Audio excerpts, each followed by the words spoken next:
la sesión de ahora va a durar una horita, así que vamos a intentar también, o sea, después de la primera sesión en la que hemos estado reflexionando, abriendo un poco el debate y la reflexión colectiva en todo de esta temática y un poco qué implicaciones tiene, qué tendencias hay, y bueno, viendo también la necesidad, ¿no? De empoderarnos en estos temas, sí que queríamos que la siguiente sesión fuese algo un poquito más aterrizado, como en casos concretos, en experiencias, que entonces vamos a estar viendo pues algunos casos, pero también algunos sectores en los que se está viendo ya un impacto, pues a lo mejor de primeras más fuerte, y también algunas organizaciones pues, tradicionalmente de derechos humanos en las que están incorporando esta perspectiva digital.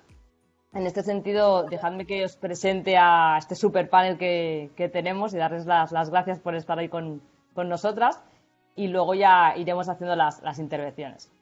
Bueno, vamos a empezar con David Cabo. David trabaja en la Fundación Cibio, que es una organización independiente y sin ánimo de lucro que vigila los poderes públicos y hace una presión para lograr una transparencia real y eficaz de las instituciones, ¿no? David nos va a estar hablando sobre transparencia algorítmica y concretamente va a estar explicando un caso que es el caso del bono social, ¿no? Luego vamos a darle paso a César Nebot. César es experto en inteligencia artificial y en sanidad. O sea, el ámbito sanitario es uno de los donde puede tener un impacto mayor el tema de inteligencia artificial. César es economista, es doctor en economía por la Universidad de Málaga, máster en Science por la Universidad Pompeu Fabra y profesor de honor en la Universidad de Aberdeen y académico correspondiente de la Academia de Farmacia Santa María de España de la región de Murcia. Muy largo. Luego vamos a estar hablando también o dando la palabra a Sara Suárez. Sara va a estar presentando el Observatorio de Algoritmos con Impacto Social de Éticas Research and Consulting.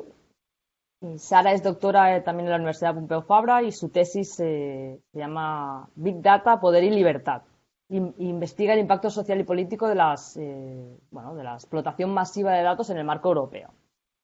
Y como última ponente tenemos a Adriana Ribas. Adriana Ribas es la directora de Amnistía Internacional Cataluña. Ella lleva la gestión diaria de la organización, impulsando pues acciones de denuncia y violaciones de derechos humanos, tanto en Cataluña como en el ámbito internacional. Y bueno, está especialmente trabajando en las campañas y las relaciones con las instituciones, ¿no? Bueno, cada uno va a tener más o menos unos 9 minutos. Les hemos pedido que sean bastante rigurosas en el tiempo. Y luego abriremos un turno de preguntas. La idea en este primer turno de preguntas es, sobre todo, intentar focalizar preguntas como más técnicas, más de los casos, más de las experiencias concretas de ellos, ¿no? Comentaros que, como os decía, la jornada al final es un continuum.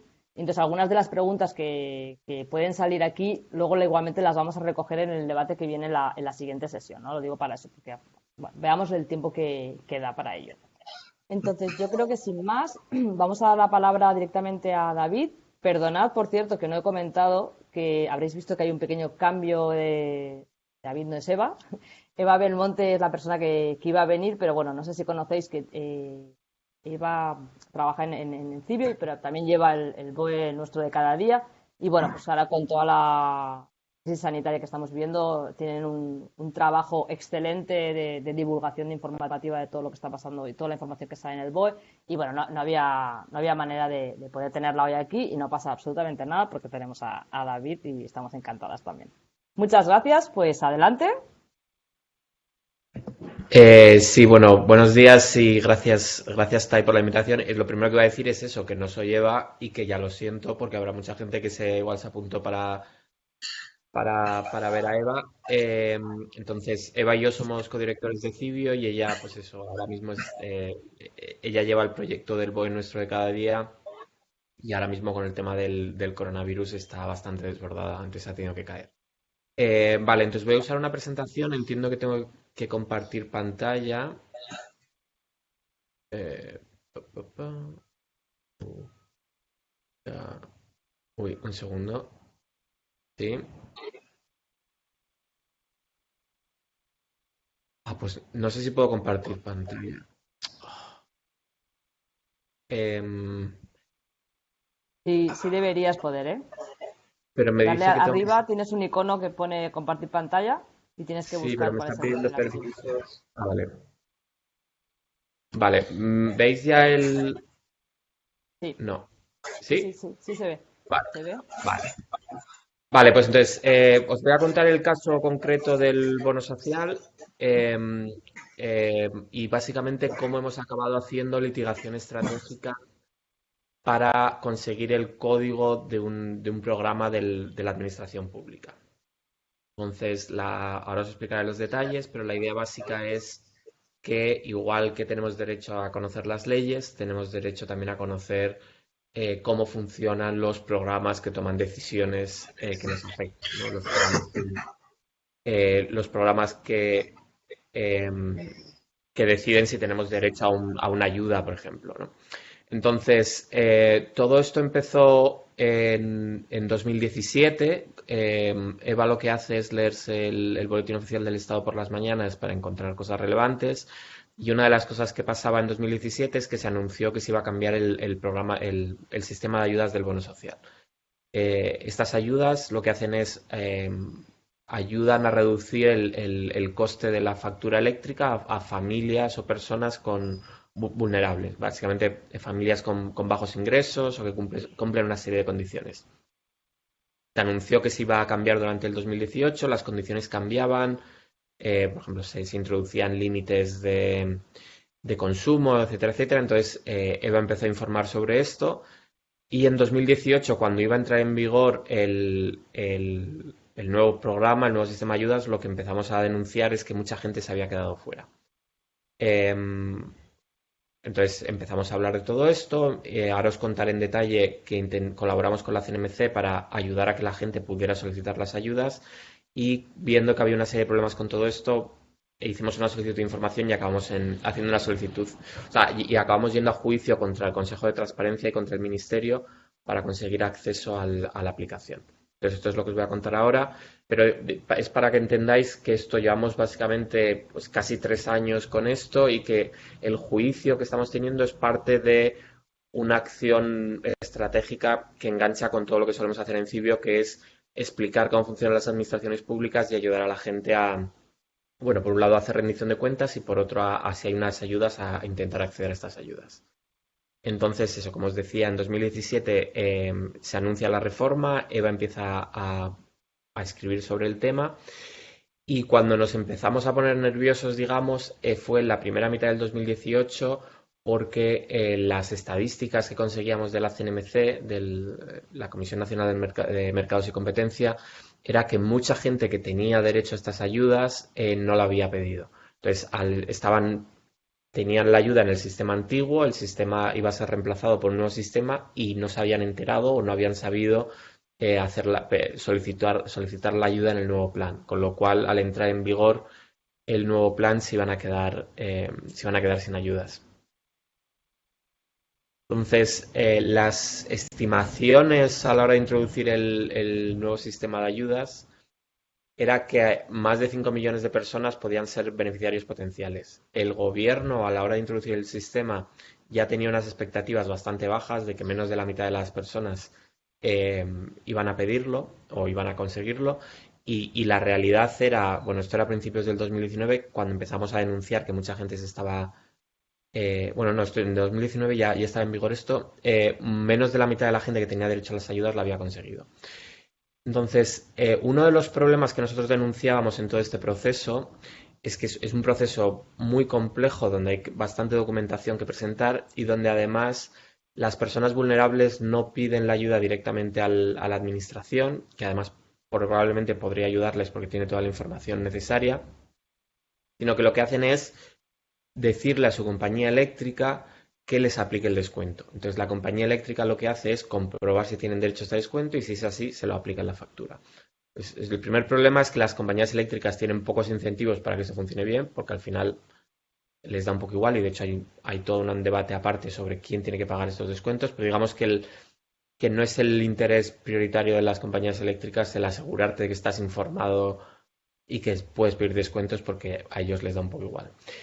¿Y cómo verifican ellos que tienes derecho al descuento? A través de una aplicación que se llama Bosco, que ha sido desarrollada por el Ministerio, o por el Ministerio de Industria y Energía inicialmente.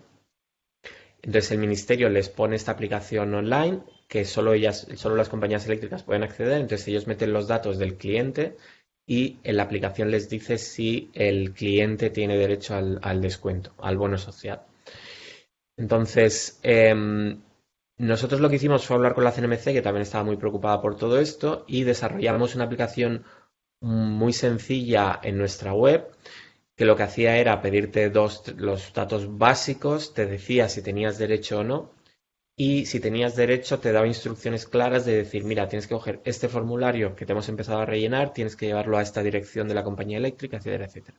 Porque la información que había por parte de la administración nos parecía muy deficiente.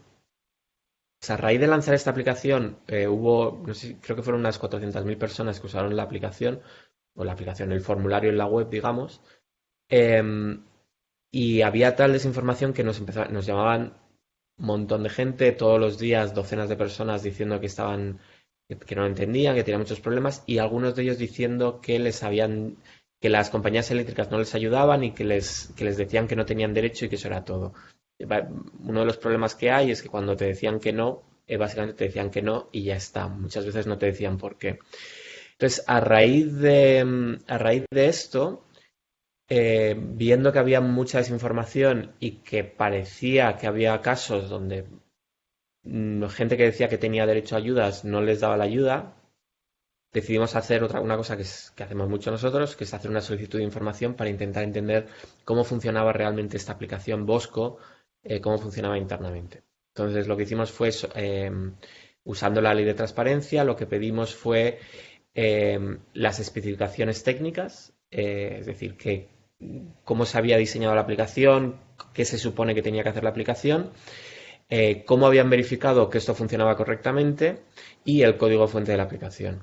Todo esto también porque cuando diseñamos nuestro propio formulario con la CNMC nos dimos cuenta de que la ley era compleja. O sea, en teoría lo que decide si tienes acceso o no a la ayuda es si tus ingresos están por debajo de tal, si eres familia numerosa, etcétera, etcétera. En principio es relativamente sencillo, pero hay como unos casos un poco retorcidos y nosotros con la CNMC, que se dedican a entender este tipo de leyes, teníamos muchas dudas y había cosas que no estaban claras en la ley. Les dijimos, bueno, si nosotros nos ha costado y estamos acostumbrados a hacer esto, ¿cómo podemos saber que la aplicación desarrollada por el Ministerio funciona correctamente, ¿no? Entonces es cuando hicimos esta solicitud y, bueno, el Ministerio no respondió, apelamos al Consejo de Transparencia y básicamente las excusas que finalmente puso el Ministerio fue, por un lado, que si nos daban esa información estaban dañando los datos personales de la gente, lo cual no tiene sentido porque estamos pidiendo solo una especificación de la aplicación y el código fuente.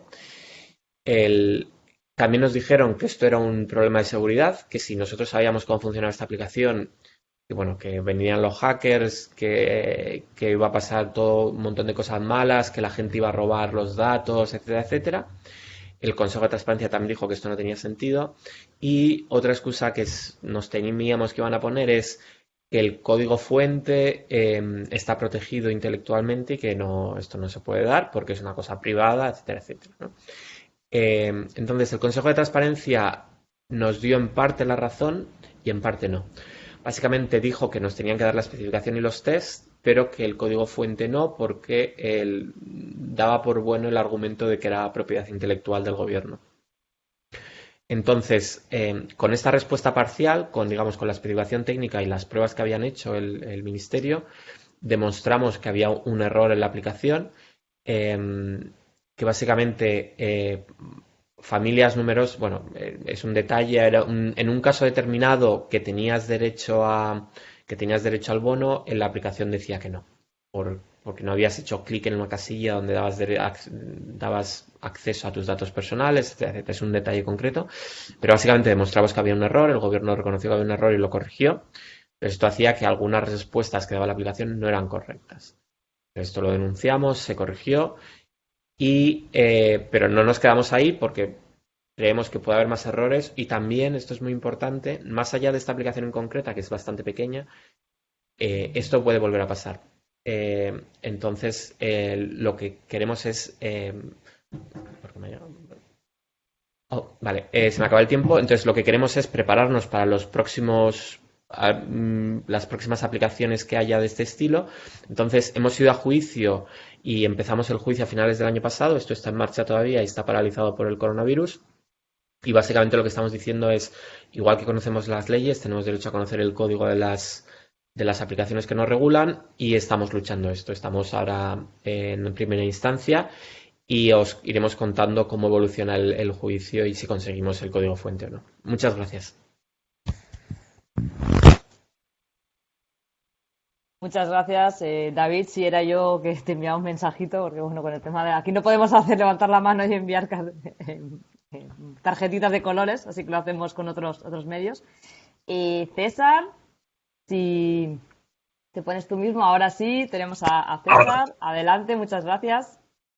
muchas gracias. En primer lugar, a ver, en primer lugar quiero dar las gracias a Espai Societat Oberta por esta oportunidad para compartir algunas cuestiones en relación a lo que me encuentro como investigador en el ámbito de economía de la salud con el tema de inteligencia artificial, ¿no? Procedo a compartir pantalla, a ver si lo hago bien. La ventana de la aplicación. Creo que hay que hacer esto. No sé si se ve.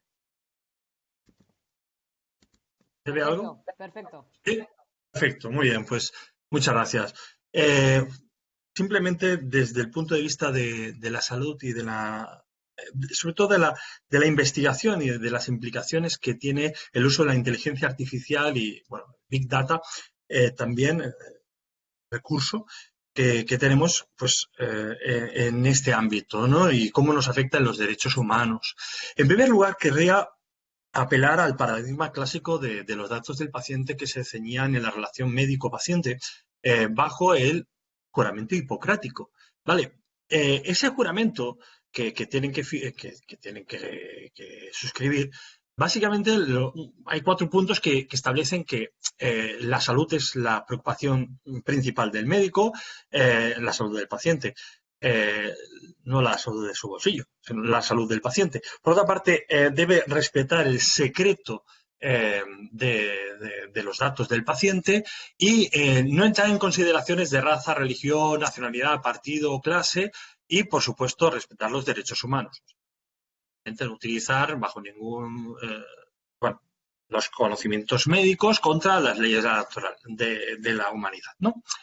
Bien, esto nos lleva a una serie de retos actualmente, porque hay un reto de dimensión importante que en la medida que hemos ido avanzando ya en el siglo XIX y el siglo XX en aglutinar esta relación médico-paciente en torno a infraestructuras de hospital cada vez en el desarrollo de la salud pública, donde, por ejemplo, durante el siglo XX el paradigma fue ya la inmunidad de grupo. Bueno, pues se necesitaba recabar toda una serie de información al respecto. Entonces, eso daba lugar a que en esa dimensión que se iba escalando podíamos acceder a tener ya no solamente datos de cada paciente dentro de cada hospital, sino que además tendríamos datos acumulados en un Big Data. Pero ¿qué sucede? Esto se va diluyendo y estamos en el siglo XX donde el dato ya podemos acceder a los datos de los pacientes, ya hay aplicaciones que entran a valorar y a acceder a los datos de los pacientes acumulando en un Big Data que bueno, pues donde el juramento hipocrático individual de los médicos queda tiene un papel muy marginal, ¿no? Es decir, ¿dónde está esa consideración ética? No estamos hablando de la ley de protección de datos, estamos hablando de esa consideración ética que entrañaba el juramento hipocrático de cara a explotar esos datos. Todas esas cuestiones de la salud, del secreto, de la no discriminación y de los derechos, ¿cómo quedan en esta era actual? Por eso es tan relevante esta esta jornada que estamos haciendo. Me atrevo a lanzar una pregunta como reto, ¿no? Es decir, así como la globalización permitió que las multinacionales diluyeran el control de los países, superando las barreras fronterizas, la cuestión es con el Big Data y con la inteligencia artificial como explotación de ese Big Data, se difuminará el control del juramento hipocrático para holdings, magnates y especuladores financieros del nuevo oro negro. Es para pensarlo, es a lo que estamos abocados. Ese es el reto de la dimensión. Hay otro reto que es el científico y en el que yo quiero hacer hincapié para la investigación muchas veces en las que me encuentro. Generalmente el método científico todos lo conocemos, partimos de la realidad, hacemos experimentación, cogemos una serie de datos, formulamos hipótesis, generamos ideas, creamos incluso relatos que generan un mundo. Ese mundo es una abstracción, una simplificación de la realidad y de esa manera generamos un conocimiento descriptivo, prescriptivo y predictivo. Vale, ¿cómo procedemos en ese método científico? Pues lo que procedemos es de una forma inteligente mediante un proceso convergente en el que a partir de los datos vamos cambiando y mejorando esas hipótesis. ¿Cuál es la diferencia ahora con la inteligencia artificial? Bueno, pues con la inteligencia artificial es que ese proceso en el que estamos haciendo un contraste con los datos llega a unas velocidades realmente impresionantes, ¿no? Y la inteligencia artificial nos permite buscar patrones, como decía Marta al principio, buscar patrones de forma muy eficiente. Es una herramienta fantástica y genera algoritmos de aprendizaje. O sea, ya no solamente descubrir únicamente los patrones, sino cómo incluso descubrir ciertos patrones. Claro, esto nos aboca a... ¿Esto es lo que nos vamos a encontrar? Bien, esto da respeto, ¿no? Pero la cuestión es, ¿todo es conseguir encontrar patrones teniendo datos, datos y más datos? ¿O necesitamos algo más en la investigación? Aquí delante vemos puntos, ¿verdad? Bien. Podemos tener los mismos datos, incluso podríamos mejorar esos puntos.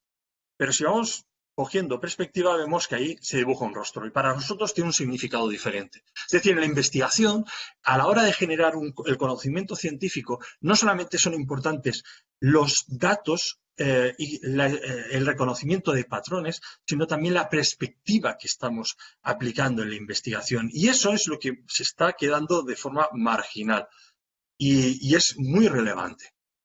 De igual manera, el mundo antiguo pues veían el firmamento, veían la esfera, ¿no? Por la noche y veían las estrellas, pero necesitaban, pues podían registrar muchos datos al respecto, pero ellos pensaban que, bueno, pues todo estaba en una esfera de éter, ¿no? Con lucecitas y ahí veían constelaciones. El hecho de aumentar los datos y generar, dejar correr algoritmos, pues nos permitiría mejorar a lo mejor una percepción mayor de cuántas estrellas tenemos y podríamos perfilar mejor la sandalia de Orión o la espada.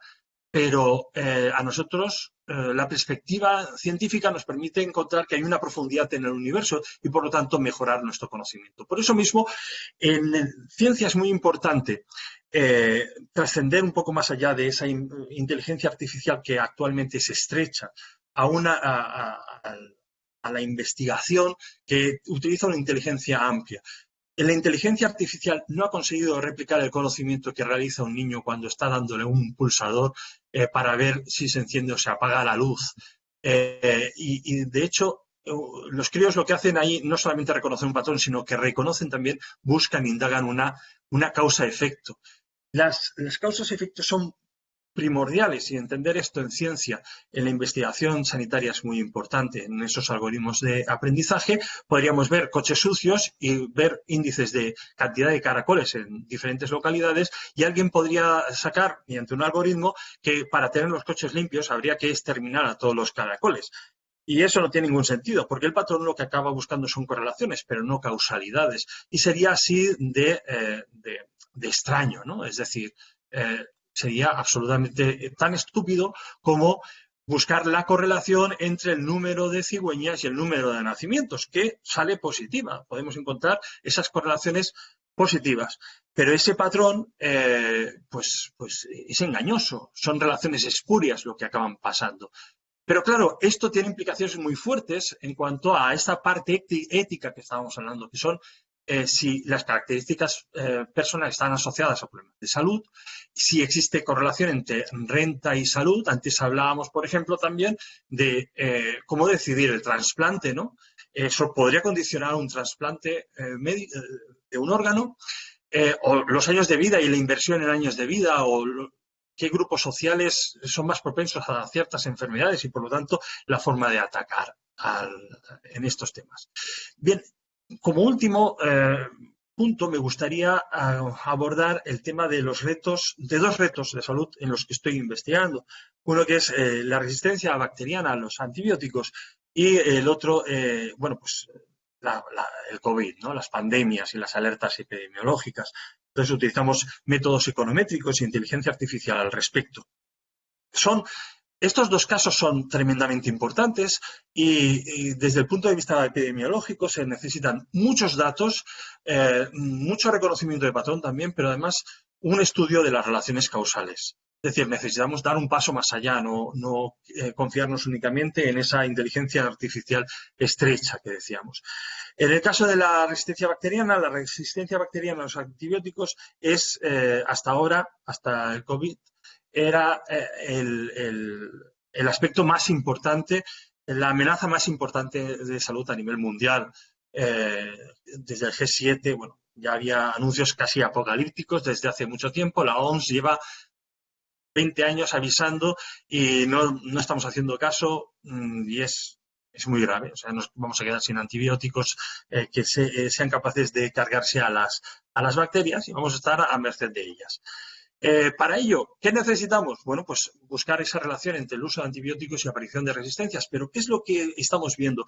Que necesitamos una gran cantidad de datos porque hay efectos retardados en el tiempo, también datos espaciales, y encontramos comportamientos que tienen que ver con la ecología sanitaria, con el espacio, con características de los digamos, de la atención primaria de los hospitales. Imagínense la cantidad de datos que tienen que ir ahí y el reconocimiento de patrón. Es muy importante el uso, pero además el uso de econometría para poder encontrar esas variables, esas relaciones causales. Pero claro, ahí también estoy en un proyecto en el que observamos las variables socioeconómicas y eso tiene implicaciones éticas. Por ejemplo, hay un artículo en Nature en el que analizábamos precisamente ese comportamiento ecológico. No hay mucho tiempo, así que no me voy a entretener en esto. En el caso de la pandemia, pues ya vemos que la inteligencia artificial está en una escalada, estamos los investigadores en una escalada para intentar ayudar y dar respuesta ante la pandemia que nos asola, ¿no?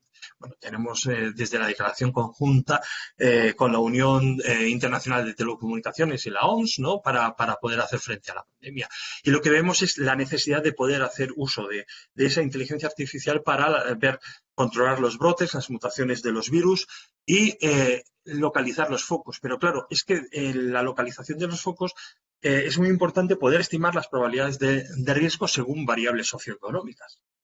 Y ahí entran cuestiones de derechos humanos. Claro, para poder hacer frente a las bacterias y a los virus no nos podemos quedar únicamente con una visión como observábamos Orión en el mundo antiguo y con una inteligencia artificial muy estrecha en la que podamos perfilar mejor las sandalias. Sí, pero además de tener que dar ese salto, lo que tenemos que hacer es plantearnos ese paradigma clásico sobre los datos del paciente si lo que actualmente ese paradigma ha mutado y estamos viendo hasta incluso dime con quién andas y te diré cómo te curo. La cuestión es, frente a esto, individualmente, ¿qué es lo que podemos hacer? ¿Vivir como sujetos en esta rueda bueno, pues expuestos a lo que quiera hacer con nosotros o ser individuos ciudadanos que hacen uso de su libertad y, por lo tanto, nos informamos, ¿no? Y defendemos nuestros derechos? Simplemente indicar que la semana pasada en Nature salió este artículo acerca de las guías éticas para el trazado que se intenta hacer en la pandemia. Si no respondemos estas preguntas, pues estaremos abocados un poco a que en unos años Skynet decidirá por nosotros. Pues tendremos que decidir nosotros un poco qué es lo que queremos. Y con esto ya me he pasado de tiempo, pero os agradezco mucho la paciencia. Muchas gracias, César. Sí, te has pasado un poquito del tiempo, Lo pero siento. bueno, vamos a intentar recuperarlo un poquito. Bueno, Sara, si estás ¿Qué te pasa? puedes conectar, que damos paso Hola, a ti y el resto nos quitamos las cámaras y el micro. Sara, si perfecto. te pido, por favor, estrictamente los 9 minutos para tener algo de tiempito para algunas preguntas. Venga, muchas gracias. Seguimos. Perfecto. ¿Me veis? ¿Veis la pantalla? ¿Me oís? Vemos la pantalla. ¿La veis? Perfecto. Bueno, pues buenos días a todas, a todos, Tai, gracias, y al Espai Societat Oberta por invitarnos a participar en la jornada y también a los compañeros con Muy los que la bien. verdad es un lujo compartir esta mesa y esta jornada virtual. Como comentaba Tai, yo formo parte de Éticas Research and Consulting, aunque hoy vengo a presentaros el Observatorio de Algoritmos con Impacto Social, o ASI, que han desarrollado mis compañeras de la Ethics Foundation. Bueno, como ya se ha ido comentando a lo largo de la mañana, vemos que el uso de algoritmos y que sobre todo aquellos que incorporan técnicas de inteligencia artificial está aumentando muchísimo y además esta crisis de la COVID-19 que estamos viviendo hace Perdona, esto. Sara. ¿Sí? Perdóname, Sara. No se ve la pantalla bien. Lo digo Pues para espera, que lo vuelvo a intentar. quizás vamos a volver a Mm, engancharlo, porque sí que es importante en tu intervención poder ver la web, que va a ser sí, mucho más sí, sí. No, es que ilustrativa. pensaba que la veíais bien. A ver. Sí, al principio parecía que sí, pero no. Entonces he chequeado y hay varias personas que no, entonces entiendo que nadie la está viendo. Ahora tampoco. Vaya. Otro día No sé si funcionaba tienes bien. el PDF o si quieres que lo intente compartir yo. Sería bueno que pudiese yo compartirla para Ahora, mostrar los ahora. casos. ¿Sí? Ahora, Sara, sí, ahora sí, ya Vale. funciona. Venga, muchas Perfecto. gracias. Con otro Venga. navegador. Gracias. Bueno, pues esto, lo que comentaba es que se está aumentando mucho el uso de algoritmos, sobre todo de inteligencia artificial, y en general el uso de estos algoritmos puede aportar grandes ventajas a la sociedad porque permite procesar grandes cantidades de información, por ejemplo, que para las personas son inabarcables, o ayudar a resolver procesos que son muy tediosos y muy complejos porque tienen que tener en cuenta muchos factores. El problema es que vemos que en muchos casos estos algoritmos se desarrollan y se implementan de una forma muy opaca y que además sabemos que pueden tener un efecto indeseable sobre la vida de las personas que debe ser controlado y para ello tenemos que tener información adecuada sobre lo que está pasando, ¿no? Entonces, el Observatorio de Algoritmos con Impacto Social nace precisamente para intentar resolver esta problemática y su objetivo es poner al servicio del conjunto de la ciudadanía una herramienta que permita ampliar el conocimiento público sobre los algoritmos y aumentar la conciencia y la presión pública sobre esta problemática, ¿no? Lo que voy a hacer entonces es enseñaros un poco cómo funciona, cómo está estructurada la web de OASI y cómo podéis utilizarla, sobre todo el buscador de algoritmos, y después os voy a presentar algunos casos que creo que bajan un poco a ejemplos concretos, casos reales sobre algunas de las cosas que se van a estar comentando hoy y mañana en la jornada. En esta primera página vemos información general sobre OASI, que se completa con la información que hay en las diferentes pestañas. Yo intentaré ir pasando rápido para centrarme en el buscador de algoritmos y si hay alguna duda después podemos resolverla. Hay que tener en cuenta que OASI no está pensada solo para personas que ya conocen la materia o que son expertas, sino que está abierta a todo el público y por lo tanto la información pretende ser muy accesible, estar explicada de una forma muy simple. Entonces, estas pestañas resumen un poco lo que he dicho, cómo está acerca de los algoritmos o cuál es nuestra aportación y en esta explica lo que entendemos por impacto social. Y en esta sí que me detengo un poquito más porque es importante entenderla para lo que después os explicaré del buscador de algoritmos. Lo que consideramos es que todo algoritmo debe ser controlable o auditable, pero que es especialmente importante prestar atención a aquellos algoritmos que puedan tener un impacto indeseable o discriminatorio sobre personas o grupos sociales, especialmente si son vulnerables, y en relación con cuestiones que pueden tener que ver con el acceso a la educación, al trabajo, a beneficios sociales, o bien que se implementen en ámbitos como el judicial, el de la salud pública u otros ámbitos de relevancia y de interés social. Cuando pensamos en grupos vulnerables nos referimos, en primer lugar, a aquellos que se definen por la pertenencia a ellos de personas con un atributo considerado protegido, como puede ser el género, la edad, el origen étnico o racial, el nivel socioeconómico, entre otros, pero es muy importante tener siempre en cuenta que los grupos vulnerables a los que afecta un determinado algoritmo deben definirse siempre en el contexto social, económico y cultural en el que se integra este algoritmo, porque dependen mucho de él. Y en este sentido también es importante recordar que el Reglamento de Protección de Datos señala de forma muy clara, por ejemplo, que todo algoritmo que tome decisiones significativas sobre la vida de una persona de forma automática no tendrá cabida en nuestra legislación directamente si no se complementa con decisiones humanas o si no está claramente supervisado por una persona. Entonces, bueno, me he parado un poco en esto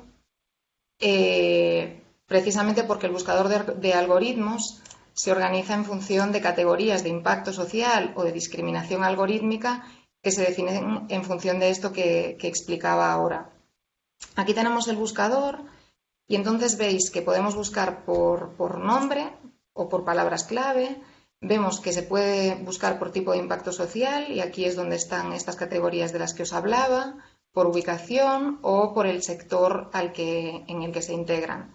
O también lo que podéis es ir viendo un poco lo que hay, que si no me equivoco, ahora mismo son cerca de 100 casos.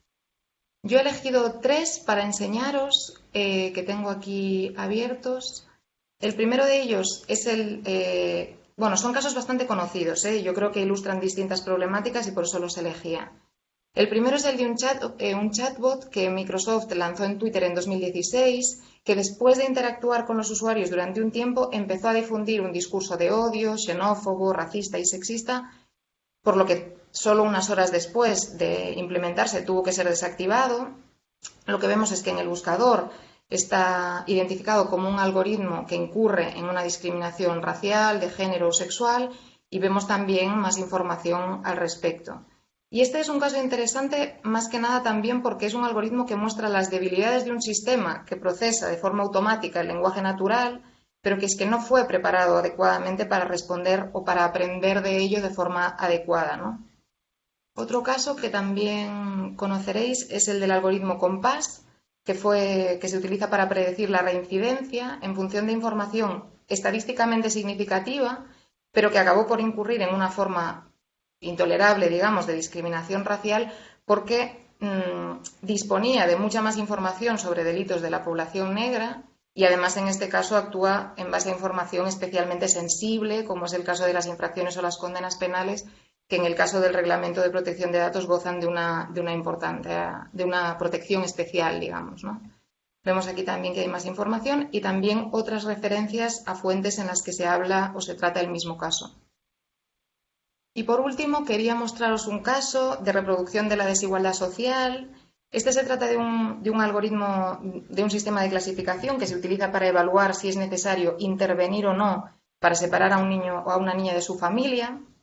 Y el problema es que lo hace en base a indicadores aparentemente neutrales, pero que desafortunadamente indican que las familias más pobres han perdido históricamente muchos más a sus hijos y esto se vincula con deficiencias que a menudo y por defecto están vinculadas con factores directamente relacionados con tener un nivel socioeconómico bajo. Entonces, este caso nos muestra que no solo hay que preguntarse si el algoritmo es suficientemente preciso, sino también si es aceptable que un sistema venga a reproducir una desigualdad de este tipo. Bueno, estos casos y en general todos los que están en el buscador se nutren sobre todo de información que han ido incluyendo mis compañeras de la Foundation, pero lo último que quería enseñaros es que al final de cada página hay un formulario de contacto donde podéis contribuir a ampliar la base de datos de los algoritmos o sugerir cambios o correcciones en el caso de que consideréis necesario. Es decir, que se trata de que sea una plataforma lo más abierta y colaborativa posible a la participación de personas con bagajes diferentes y con inquietudes y con conocimientos distintos. Para acabar mi intervención, Tai nos pedía que acabemos explicando un poco cuál creemos que debe ser el papel de la sociedad civil aquí. Y pensándolo, yo creo que aquí los diferentes actores, digamos, de la sociedad civil tienen una responsabilidad diferente. Es decir, mientras que las empresas o las grandes empresas, por ejemplo, tienen una cierta responsabilidad social de empezar a hacer sus algoritmos más transparentes y más controlables, creo que la ciudadanía y las organizaciones o las asociaciones sin ánimo de lucro deben presionar, como ya lo hacen, en muchos casos para que esto sea así, también y especialmente en el caso de los algoritmos que se utilizan por la administración pública, pero creo que además tienen que tener que jugar un papel activo, pudiendo acceder y tener cierta influencia sobre estos procesos para mejorarlos, más que nada porque afectan a todas nuestras vidas y en particular a la de aquellas personas más vulnerables, ¿no? Y con esto acabo y muchas gracias. Muchas gracias, Sara. Y Adriana, te invito al panel. ¿Me oís y me veis bien? Te oímos y te vemos perfectamente. Vale, perfecto. Pues bueno, yo para cambiar un poco también la dinámica de mis compañeros no voy a utilizar presentación y espero poder ajustarme bien al tiempo. Lo bueno en este caso de ser la última es que mis compañeros han avanzado bastantes cosas que iba a explicar, así que confío que sí. Quería, bueno, solo un breve recordatorio que una organización como Amnistía Internacional considera pues que toda la parte del desarrollo tecnológico y la inteligencia artificial tiene impacto en los derechos humanos y por eso es algo que tomamos como un tema prioritario en la organización. Es algo que estamos trabajando, nos preocupa pues estos ejemplos que ha comentado Sara, David y César e incluso Marta esta mañana.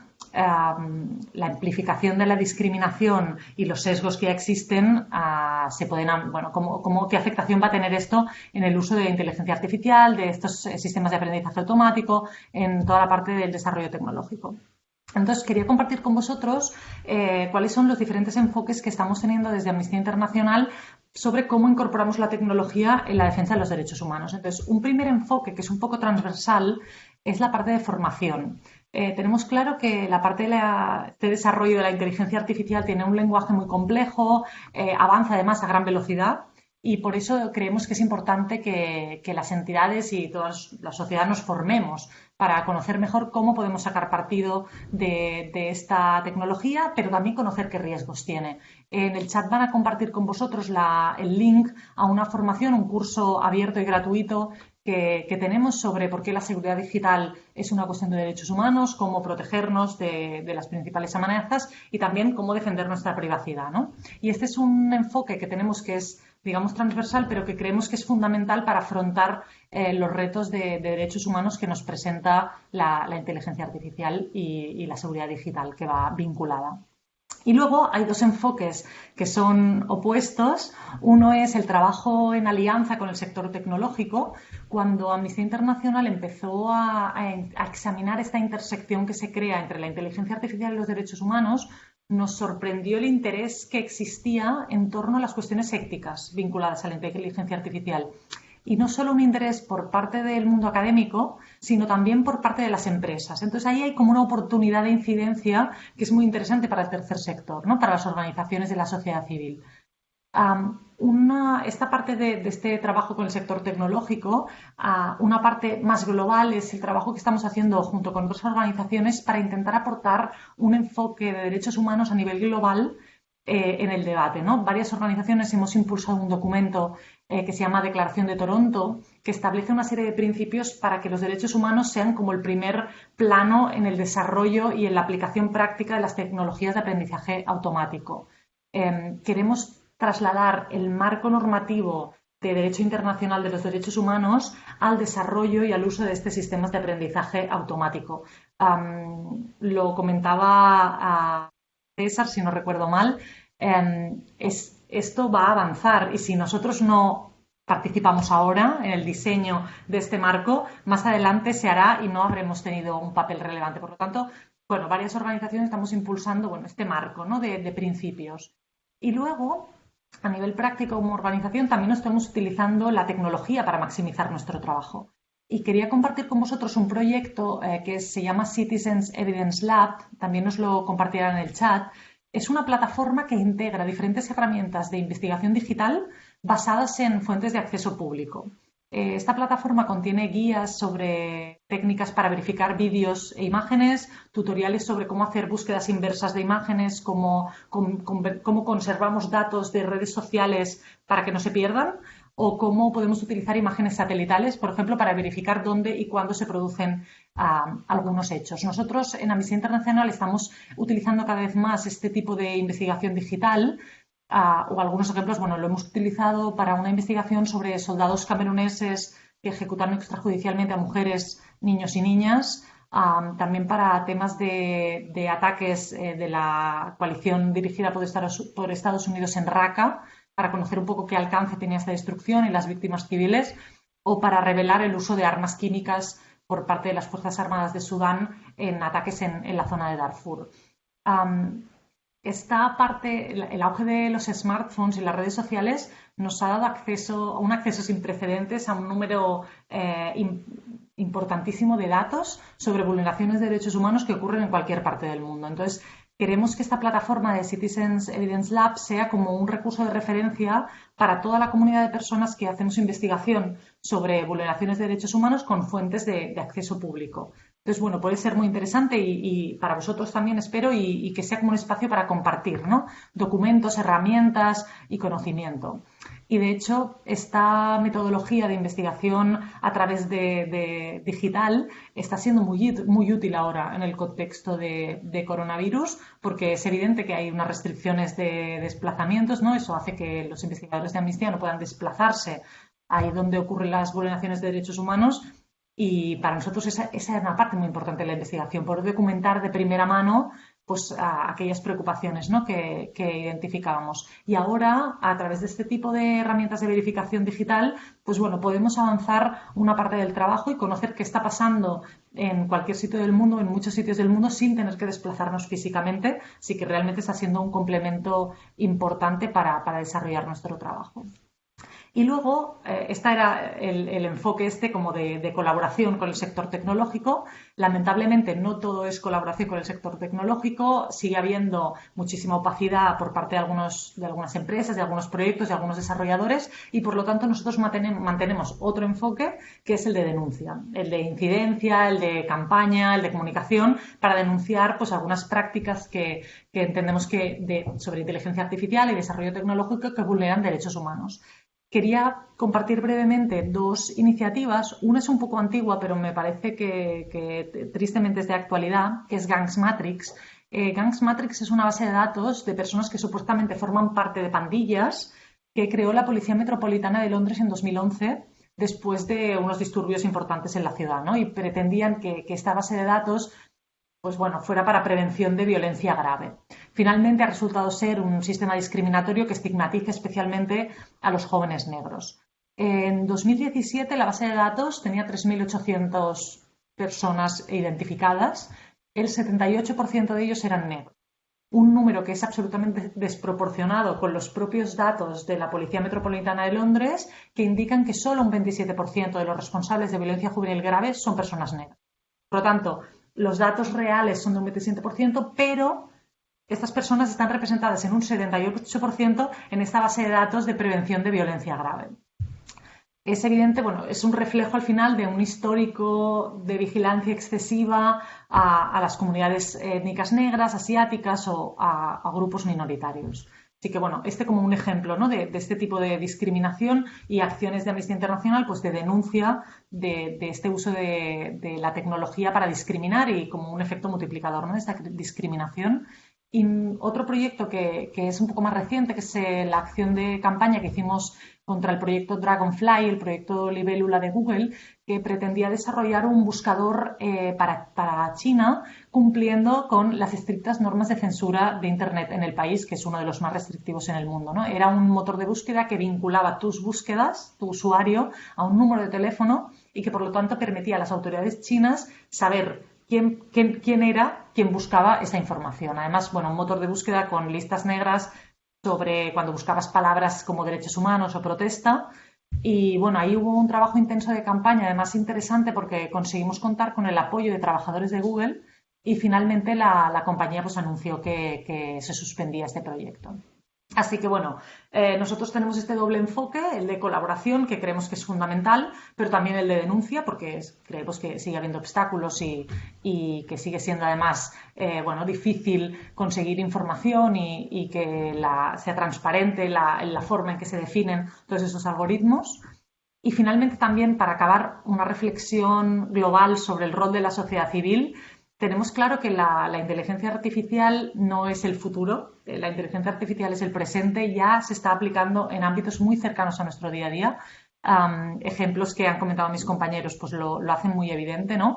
Y creemos que para la sociedad, para las organizaciones de la sociedad civil, es normal que nos pueda parecer muy lejano este debate, pero que es fundamental que formemos parte de él, porque es interesante que tendamos estos puentes de diálogo con las empresas tecnológicas, con los desarrolladores de software, con los ingenieros, para poder aportar este enfoque social de derechos humanos, ¿no? Cada uno desde su ámbito, porque las organizaciones, por ejemplo, tenemos experiencia en identificar dónde se dan sesgos y, por lo tanto, podemos ser útiles para intentar que esos sesgos se controlen, se limiten y que la inteligencia artificial al final no sea un amplificador, ¿no? De las denuncias que ya tenemos en la vida offline, que esto no pase a tecnología.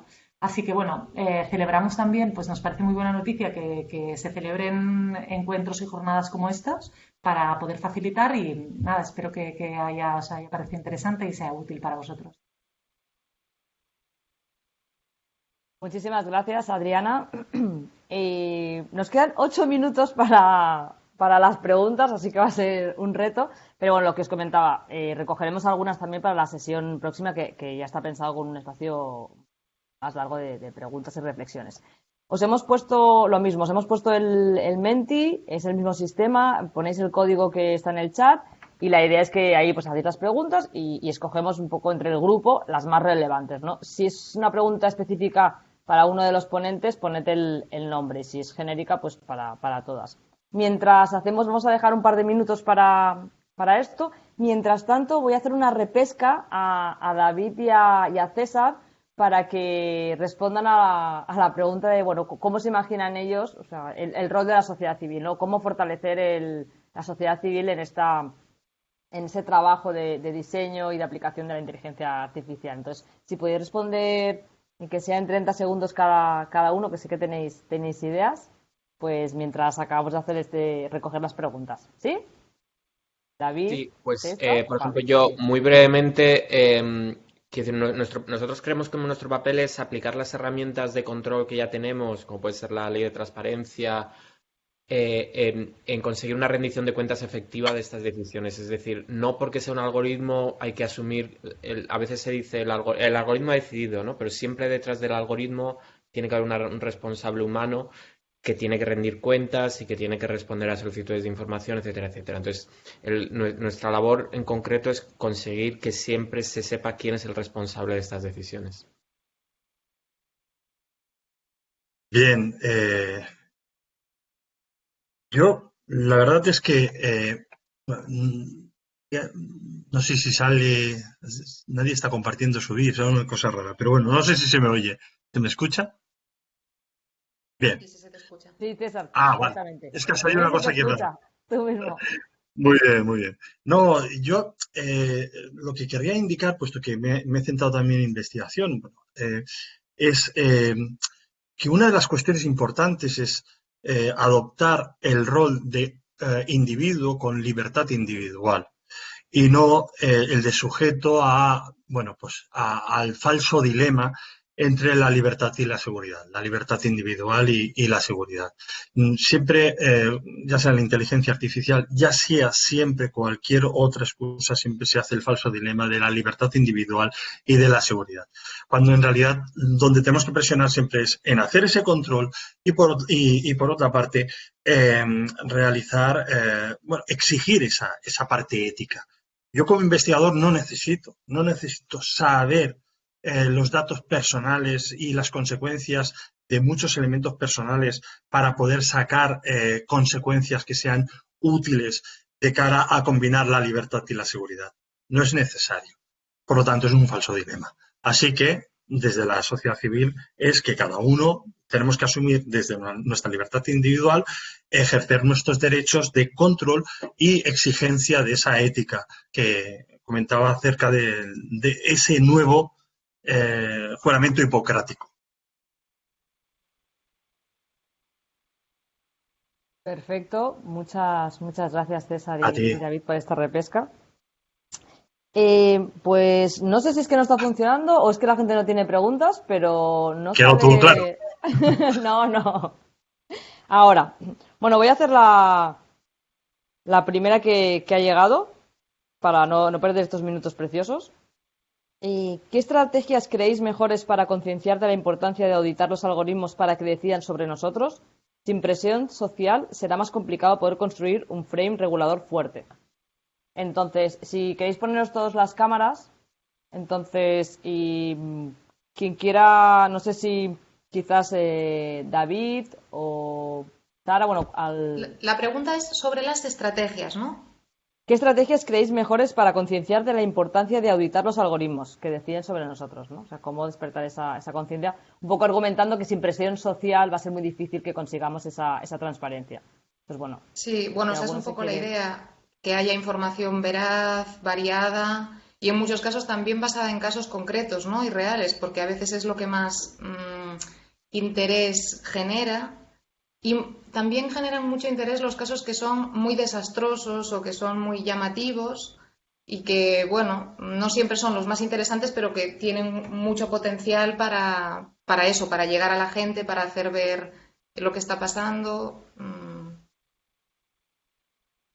Diría esto.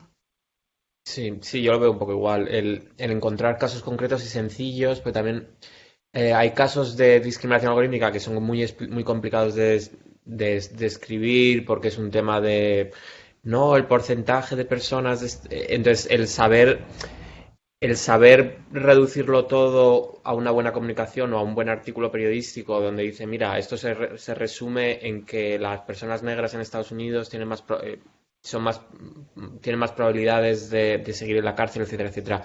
Pero el saber comunicarlo bien, que es una labor de los periodistas, yo no soy periodista, pero el encontrar un caso concreto con la que la gente se pueda identificar y el comunicarlo bien, yo creo que es importante. Y o sea, no hacer simplemente un discurso teórico desde la sociedad civil, de las leyes y tal, sino saber comunicarlo con periodistas. Vale, y arranco con otra pregunta. Nos preguntan si creéis que las administraciones públicas en España están desarrollando técnicas de automatización tanto como se vende. No sé cuánto se vende, pero bueno, se están desarrollando, sí, es una tendencia. Lo que pasa es que es importante recordar esto que decía antes, ¿no? Que sistemas de decisión automática como tal, solo tomadas a través de algoritmos, es que no, directamente no es legal. O sea, tiene siempre que ser complementado o en un proceso en el que se tengan en cuenta decisiones tomadas también por personas o que sea siempre un proceso supervisado, ¿no? Pero bueno, el caso del bono social, por ejemplo, que presentaba David, nos muestra, ¿no?, un ejemplo de que sí, de que está siendo una tendencia al alza. Vale, y una última... Perdona, ¿alguien más quería comentar? Yo solo añadiría que me parece que hay más desarrollo del que nosotros percibimos. O sea, no nos quedemos con la idea de porque no es muy conocido no hay tanto desarrollo. Seguramente hay muchas más decisiones de las que nos pensamos que se están tomando ya a través de estos mecanismos, ¿no? Entonces es interesante, con la pregunta que hilabas al principio, por ejemplo, el caso de bono social de Cibio, darlo a conocer es muy interesante, creo, porque facilita que entendamos cuáles son casos prácticos que podemos desconocer, que existe ahí todo un proceso de decisión que sí que tiene afectación. Así que bueno, yo creo que suscribo con Sara, que está ahí, no lo ignoremos. Vale. Perfecto, estaba mirando a ver si había alguna pregunta más de las votadas. Sí, mira, aquí está esta y con esta vamos a cerrar. Comentan, la declaración de Toronto se centra solo en los sesgos algorítmicos. ¿Consideráis otras formas de impacto de la inteligencia artificial en los derechos humanos que no tengan que ver con la discriminación?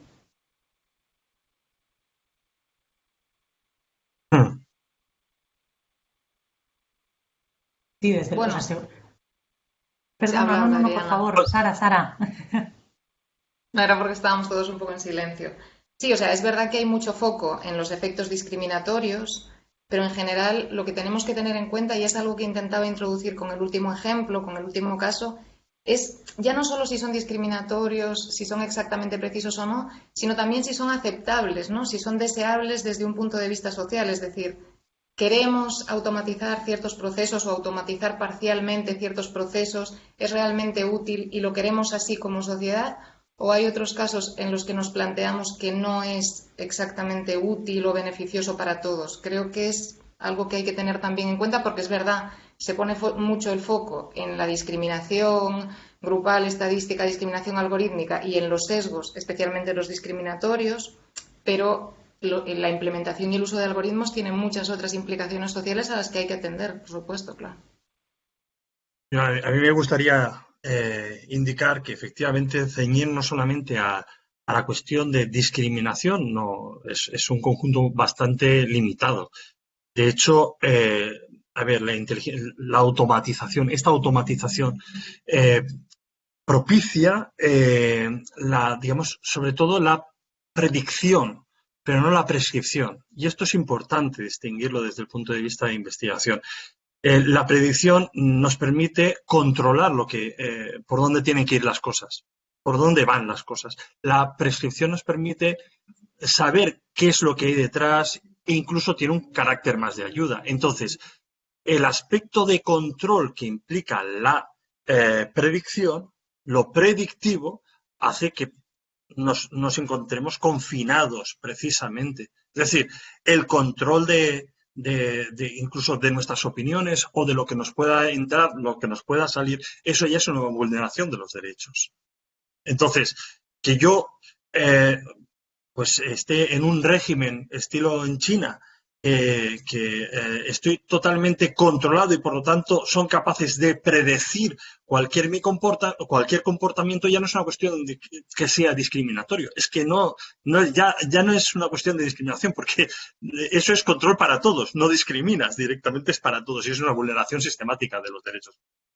También hay que tener en cuenta la capacidad real de estas técnicas, que es otra cosa también sobre la que hay que ser muy críticos, porque muchas veces hablamos de las capacidades de la inteligencia artificial como si estuviesen plenamente desarrolladas, hubiéramos superado el test de Turing y en fin, no es exactamente así tampoco. O sea, realmente plantear que podemos predecir los comportamientos, las actuaciones o las preferencias de las personas también es una concepción de la naturaleza humana muy determinista, ¿no? Muy mecanicista, que realmente pues no es así tampoco. O sea, es muy importante tenerlo en cuenta, pero también teniendo en cuenta exactamente cuáles son las posibilidades reales de esa tecnología. Porque si no, lo que tenemos es gente muy preocupada por cosas que no están pasando y ni sabemos si van a poder pasar, y al mismo tiempo un poco desorientada de cuál es el problema real. Pero vamos, como apunte, estoy totalmente de acuerdo, César.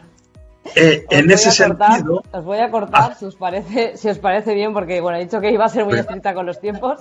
No os preocupéis, mañana vamos a estar hablando sobre herramientas predictivas y sociedades segmentadas, así que da pie a seguir el debate en la charla de mañana.